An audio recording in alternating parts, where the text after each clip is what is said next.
So digital identity is something that is closely related to payments. It's not the only technology that's related to payments, but it's important. For example, you have to, right now, be able to securely connect to your bank. If someone else can send money as you, then that's, you're going to lose that money, and then you have to prove fraud. The current banking system allows you to reverse transactions, right? Most of the cryptocurrencies, one of the reasons for existence is that you can't. If a transaction was made, the vendor, the seller, can be sure that the money is theirs, and no middleman can reverse that.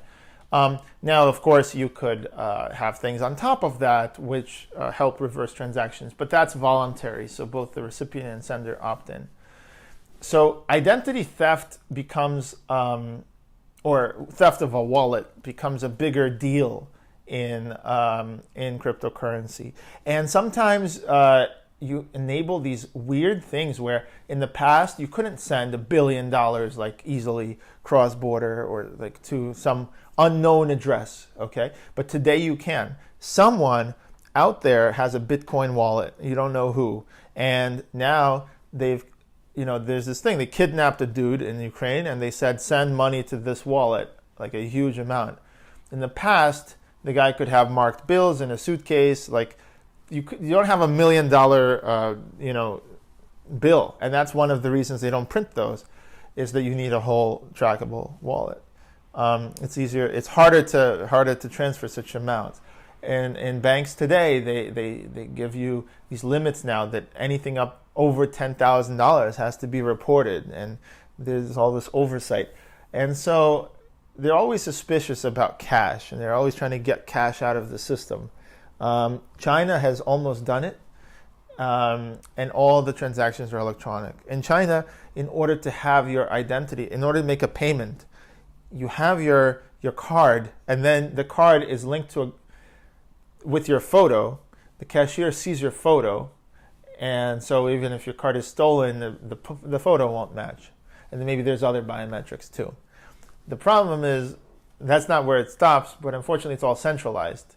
And the government has your photo, and the government can turn off your card, and so forth. So if you don't behave well, then you get barred from planes or different things. China has it's like an AI. It has a social credit system, the way that we have just credit systems, which also mirror this sort of thing. They have a social credit system.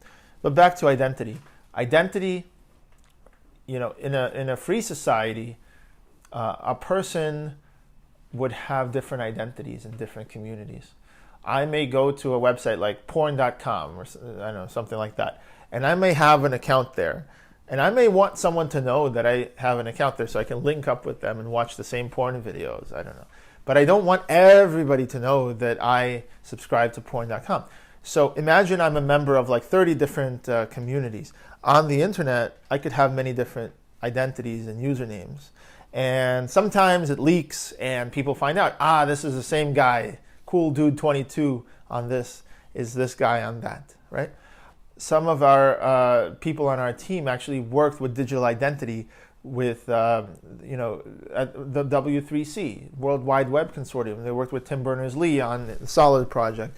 There's a lot of working groups talking about identity. So today, identity can be done in a very simple way, and we're all kind of moving towards these kind of ways.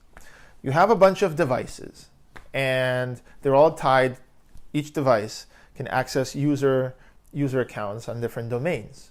And again, I said you could have a different user ID on different domains. And you shouldn't be able to be tracked easily between domains.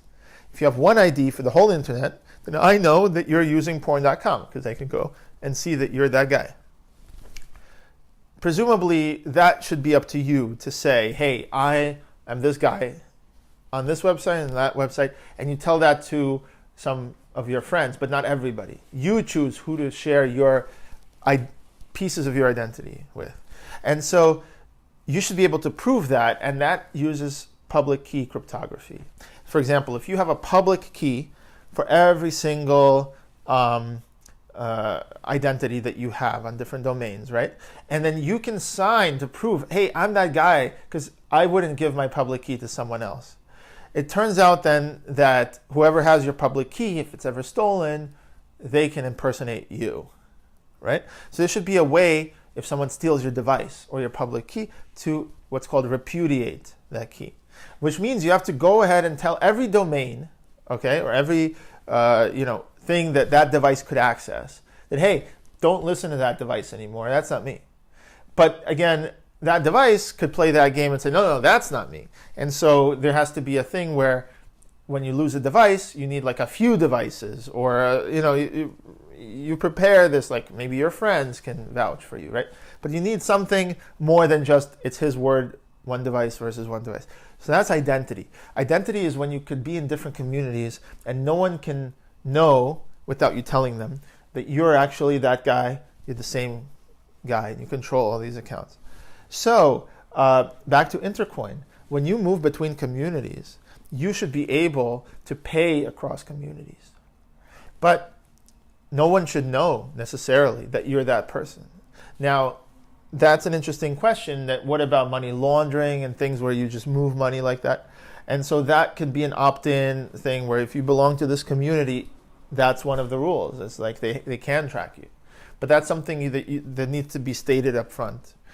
The default is that when you go from one community to another, you know and you prove to the system that you're this guy. But just because the system knows doesn't mean it can prove to anybody else.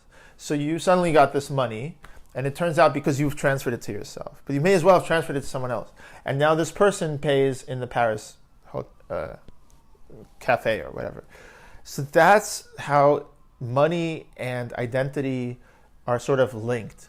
Is that, but also here's one last thing, is that Intercoin doesn't necessarily allow transferring these huge amounts of money out of the country. So a lot of countries care about capital controls, and they might really be worried that at any time anyone could just transfer $1 billion out of the country. Okay, so what Intercoin does is it has these tokens that don't split, and so there's denominations. So if you want $1 million or 1 million tokens, you might have to have a suitcase or a virtual wallet of $100 tokens, and like a lot of them.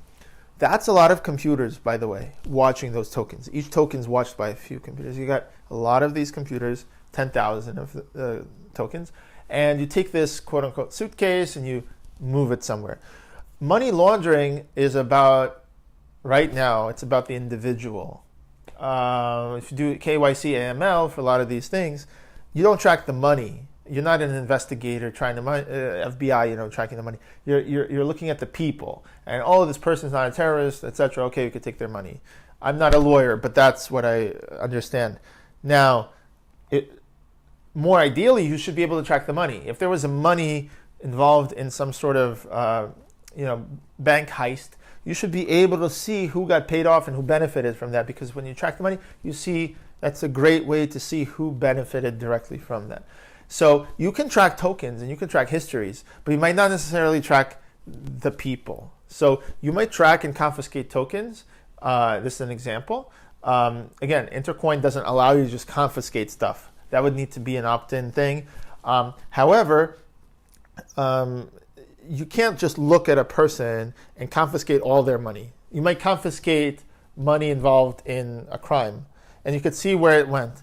But then you can't just simply say, let's see all the money this person ever owned and just take it.